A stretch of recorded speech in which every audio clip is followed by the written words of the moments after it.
वालेकुम, welcome to my YouTube channel. दोस्तों, CCTV की एक और वीडियो के साथ आपकी खिदमत में हाजिर हूं और आज हम देखेंगे हाइकविजन के टूल मैनेजर को। मेरे जितने भी दोस्त हैं, जो कोलीग हैं, जो सीसीटीवी का काम करते हैं, उनके लिए इन टूल्स को जानना बहुत ही ज़रूरी होता है। मैं हाइकविजन और दावा के साथ मोस्टली काम कर रहा होता हूँ, तो मैं इन टूल के ऊपर जो वीडियोज़ हैं वो अपने दोस्तों के लिए इंशाल्लाह बनाता रहूँगा। आज हम जो टूल देख रहे हैं वो टूल मैनेजर है, हाइकविजन का ये टूल है। टूल मैनेजर इटसेल्फ एक टूल नहीं है, बल्कि ये बाकी टूल्स को एक जगह के ऊपर आप कह लें कि मैनेज करने के लिए। जैसे आप इसको ओपन करते हैं तो इस टूल के अंदर आपको कुछ और टूल देखने को मिलते हैं, जैसे ये SADP टूल है, लेंस सिलेक्शन टूल है, बैच कॉन्फ़िगरेशन है, VS प्लेयर है। इन टूल्स को फर्दर हम 1 बाय 1 करके देखेंगे। स्टार्ट हम लेते हैं SADP टूल से। मैं इसको ओपन कर लेता हूँ और इसको जैसे ही मैं ओपन करता हूँ, ये आपके नेटवर्क के ऊपर जितनी भी डिवाइसेस हैं उनको फेच कर लेता है। टॉप कॉर्नर के ऊपर अगर आप इसको देखें तो ये टूल का एक आइकन है और इसके साथ इस टूल का नाम लिखा हुआ है।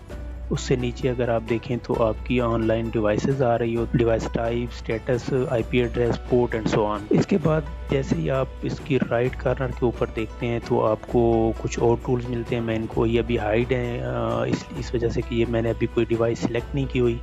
मैं एक डिवाइस सिलेक्ट कर लेता हूँ। जैसे ही मैं डिवाइस सिलेक्ट करता हूँ तो ये मेरे पास ये भी इनेबल्ड हो जाते हैं। तो इनमें ये एक ऑप्शन है अनबैंड का। ये अगर आपकी कोई डिवाइस किसी अकाउंट के साथ बैंड है तो उनको अनबैंड करने के लिए होता है।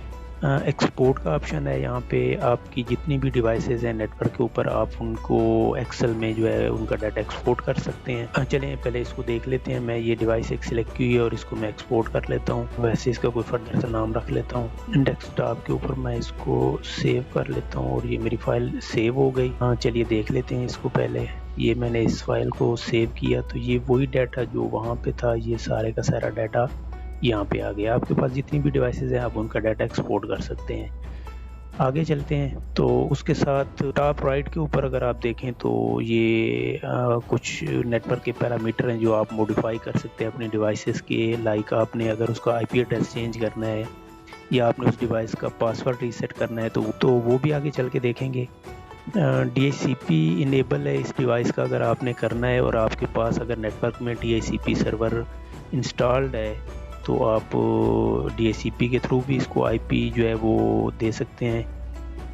इसके बाद ये हाई कनेक्ट अकाउंट के साथ अगर आपने इस डिवाइस को कनेक्ट करना है तो वो आप यहाँ से इनेबल कर सकते हैं। नीचे अगर आप देखें तो डिवाइस का सीरियल नंबर है, डिवाइस का IP एड्रेस है, पोर्ट है और इसी तरह उसकी बाकी कॉन्फ़िगरेशन है। अगर आपने इसका IP चेंज करना हो तो आप वो भी बड़ा इजीली, क्योंकि जब हम इस डिवाइस का IP ब्राउज़र के थ्रू चेंज करते हैं तो उसमें ये डिवाइस जो है वो बूट होकर वापस आती है। बट इस टूल से जब आप करेंगे तो आपकी डिवाइस जो है वो रिबूट नहीं होती और फ़ौरन चेंज हो जाता है। उसके बाद जो है वो आप इस टूल से जो एक और काम कर सकते हैं वो ये है कि अगर आप अपनी डिवाइस का पासवर्ड भूल गए तो नीचे ये फॉरगेट पासवर्ड के ऊपर आप जाएंगे और यहाँ पे आपको 4 मेथड मिलेंगे पासवर्ड रीसेट करने के। उसमें ये 4 मेथड हैं, UIG मोड है और सिक्योरिटी क्वेश्चन है और रिजर्व्ड ईमेल है। वीडियो चूँकि बहुत लंबी ना हो जाए इसलिए मैं ये वाला जो पोर्शन है ये आपको इंशाल्लाह अगली वीडियो में प्रैक्टिकली करके ये चारों चीज़ें जो है मैं आपको दिखाऊंगा। अपनी डिवाइसेस को हम अपनी डिवाइसेस के पासवर्ड जो है वो इन चारों तरीक़ों से जो है वो रीसेट करेंगे। तो अब तक के लिए इतना ही। इजाज़त दीजिए। अल्लाह हाफ़िज़।